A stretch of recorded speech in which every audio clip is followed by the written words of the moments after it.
Hello, welcome to the Dollhouse. I am the doll. Today I'm going to be talking about Zora Sanders, who is a rising senior at Howard University, a historically black college in Washington, D.C., one of the first and most prestigious. I'm going to be talking about her and her decision to renounce Delta Sigma Theta Sorority Incorporated. She's renounced her membership in this organization on Instagram. She wrote an open letter that she sent to the organization saying that she no longer wanted to be a member because of her Christian faith. She joined Delta Sigma Theta on the campus of Howard, and I believe she's just a spring initiate. She just crossed maybe 30 days ago. Everyone's saying 30 days. And after the 30-day time of being in the organization, she decided it wasn't for her anymore. And so, to a lot of people's astonishment, she's decided to give it up. People are astonished because she worked so hard to get in. And this particular chapter is the Alpha chapter, the very first chapter of Delta Sigma Theta, which was founded in 1913. There are chapters all around the world. This is the very first chapter. She's a member, a very elite club of ladies cross the sands at this university, and she's one of them. And she decided to give it all up. And in the process of doing that, she's been getting a lot of backlash. Tons of backlash. And there are a couple of takeaways from this that I think that the dolls can learn from. There are three, to be exact. The first one is that we can notice that she's getting so much attention. She came out and posted a letter 5 days ago, but some of the very popular blogs on Instagram, or YouTube commentators like Funky Dineva and Lady Boulet have all covered this girl. It's been getting a lot of news. Now, she's not the very first person to renounce Delta. There have been a ton of women who have come out and renounced their membership in this organization, but they're not getting the attention that she is getting. Why do I think she's getting so much attention? Because of how she looks. Because she is an exotical. Because she clearly has an Asian influence phenotype. She is probably biracial. Certainly mixed. And a lot of people are saying that her father's probably black and her mother's probably Asian. And I don't really know. You never really know. And it's her business. But one of the main takeaways from this is that everyone pays attention when the pretty exotical makes her announcement, because there have been tons of other women who have done this. And I'm going to show some examples.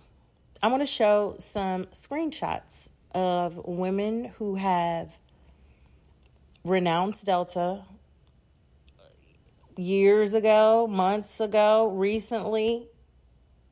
These videos are out there, and I haven't seen not one of these commentators pick it up before this. I haven't seen nearly as many news articles steamrolling out about this. Perhaps it's because she's from Howard. I doubt it. It's because of how she looks. This is definitely because of how she looks. And it shows the power of being the beauty standard.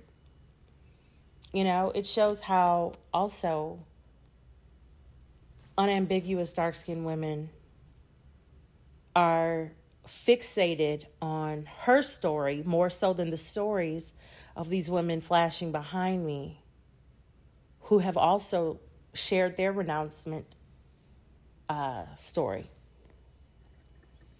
So it goes to show the hyper focus. And it leads me into the second takeaway from this. It shows me also how quickly mixed and biracial people are othered. Never black enough, never Asian enough, never white enough, never Hispanic enough. So women in these categories may as well create their own lane. I'm multi-generationally mixed, but you can tell like I am mostly black. Someone like her, you can tell that she has a lot of Asian influence in her phenotype. And so she's going to get othered more quickly than me. I've been othered, but she's going to get othered with the quickness, just like she has been. I've been reading the comments on Lady Boulet's YouTube channel. She's a YouTuber. She's an older lady. I'm going to show her here. Lady Boulet talking about Zora and her decision to renounce Delta. Lady Boulet has taken extreme offense to Zora's decision, and she is bold enough to say that her interest and desire to join the organization should have come into question in the first place because her heritage is obviously Asian. Not just black, it's also Asian. So her membership should have probably never even been granted. That's basically what people in the comments are saying. The comments section. I'll read some of the comments. J. Morocco, Mr. Boy, said, Mrs. Lady Boulet, should they have let her into the sorority in the first place? Hell no.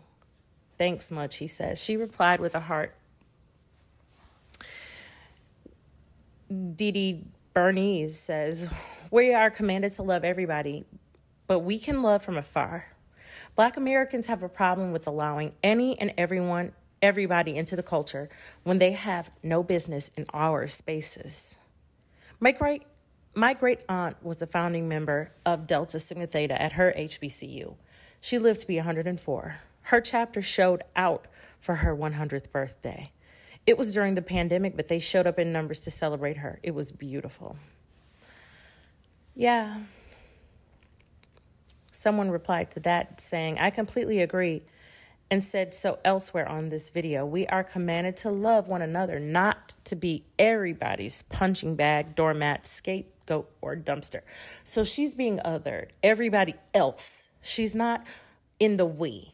Zora's not in the we. Why? Because of how she looks.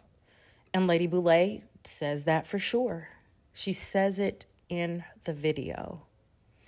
Someone else replies under this video, we need to gatekeep our race and our ethnicity as Black Americans. One cannot exist without the other. So where's the line?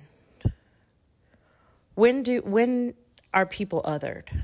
Because they don't have a problem claiming biracial Americans like Barack Obama. They don't have any problems gatekeeping people like Kamala Harris, Beyonce. They embrace those people fully. But as soon as a person does something that is perceived to be out of line with the monolith, then they are othered and shunned, no matter whatever other work they've done. It's as if her choice to Howard just it didn't demonstrate her reverence for her Black culture. Her choice to go to Howard, she probably could have gone anywhere else. It's as if her choice to serve as the chief of staff on the Howard University Student Association it was all part of a big plot. It was a part of a scheme that Todd had set up to come to us with the bullshit. That's what people are basically saying. Like her decision to go to Howard, her decision to be chief of staff, her decision to work for 2 years and try to get a letter of recommendation from somebody who was probably highly sought after. All of that was a plot because she wasn't truly interested. She only wanted to take the organization down. I mean, but could she really take the organization down? There have been so many women who've denounced All she did was make an Instagram post. She made an Instagram post, and the reason why is because she had made so many Instagram posts about her involvement and her acceptance into the organization.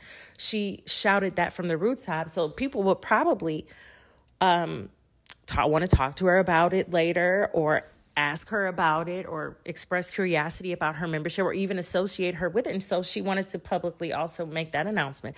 She didn't even say anything. She didn't say it in words. She wrote it. There are videos of women saying these very same things. And other people have posted their renouncements as well. And it just leads me into the next takeaway, number 3. The third takeaway is that if she is an agent, like people have accused her of working hard to infiltrate Delta just so she could expose the rituals and just so that she could post online and get a lot of attention. If that was truly her mission, then kudos to her, it worked. She has mastered law number 6 of the 48 laws of power, which is court attention at all costs. And if this is a way for her to court attention, it has worked on a national scale. And it doesn't diminish her academically. She hasn't had to compromise herself to be overtly sexual to gain this attention. It's her turning down a membership and saying, no, you can't sit with me. So she's courted attention. And this is a part of dark femininity too. This is something to learn from. Yeah, court attention at all costs. And Robert Greene says it on his Instagram page. Everything is judged by its appearance. What is unseen counts for nothing. Never let yourself get lost in the crowd, then or buried in oblivion. Stand out. Be conspicuous at all costs. Make yourself a magnet of attention by appearing larger, more colorful, more mysterious than the bland and timid masses. So you have to decide what kind of attention you want, and she has. If she was diabolical enough to plan this out and decide that she was going to put this out there, then it worked. Take that as a lesson. It is what it is. Now, some people might question her Christianity by how she's dressed in other pictures, because she's showing the goods off, and that's why some people may be suspicious. But it hasn't really blown her up like people are suspecting that it will. Maybe people will follow her more because we're talking about it. And, hey, I don't see anything wrong with it. She's a beautiful woman, and people might be curious about what she does next in life. So I want to thank you for listening to this video, and I guess reiterate that the takeaways are this. Pretty people, pretty privileged, pretty young women are going to get attention. There's no reason to not to take advantage of it. If you are a beautiful young woman, whatever your phenotype, the beauty standard is pretty universal, and it's related to balance in your features, not necessarily skin tone, but the Exoticals seem to pull the vitriol out from the unambiguous dark-skinned women community, as evidenced in the comment sections of videos like Lady Boulet's, and also the comment section of the original post, the letter that Zora posted to her Instagram. So that's one takeaway. The other one is, number 2, there needs to be a lane for the Exotical people because the tendency to be othered by the monolithic Black or the unambiguous people group, that happens a lot, and it could be dangerous. It's like they're ready to cast stones at this young woman. And then number 3, the third takeaway is that, she's getting attention. And if she was diabolical enough to plan it, then it's interesting to see. And courting attention may get her more opportunities than she was afforded before she came out with this renouncement letter. And if she uses it in a positive way, then it may help propel her forward. So I hope this helps the dolls, and that you let me know your thoughts on this down in the comment section. Like the video and subscribe. It's a free way to support the channel. And if I've earned your attention thus far, it would really be appreciated. So let's talk soon, loves.